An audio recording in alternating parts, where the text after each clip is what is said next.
Well, there's a very symbiotic relationship with Robert Zucker and myself, but it's much, much deeper than books. In fact, Robert is so important to me that in this book where I collected stories about kindness, I actually wrote about Robert. Um, so Robert first came into my life, actually, I think thanks to you and FIU back in 2015 when we were looking for a place for our Bold Beauty project. And someone said, you ought to talk to Robert Zuckerman.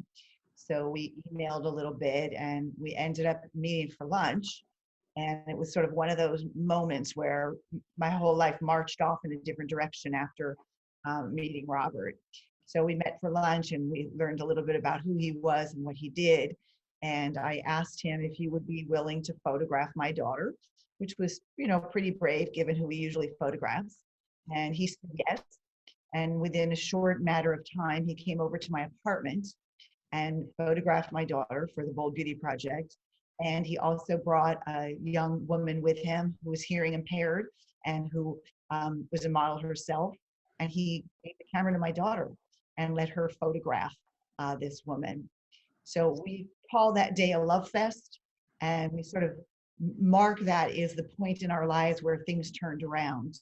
And so I credit Robert Zuckerman for really transforming my daughter and thereby myself and my life, and everything that I've done since then has been an inspiration to follow his footsteps and to try to make the world a better place. To give you a little bit more background, my daughter was born with a illness called cerebral palsy, a particular form called hemiparesis, where she's weak on one half. And when she was 2.5, she developed seizures. And when she was 5, she had brain surgery. So we had a lot of really, really trying years. And art therapy and music therapy helped her a lot, but nothing helped her the way Robert helped her. So he photographed her that day, and I can show you that picture. But she really credits that day to changing her life because he helped her boost her self-esteem so much.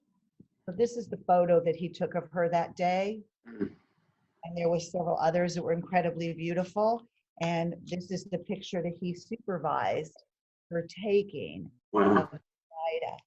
So that day gave her confidence to move forward. Subsequently, she's finished college, and then she tells her story for the end of the book, which is my fairy tale come true, which is how she met a wonderful man on an internet dating site. And they have been together since then, and now they are engaged.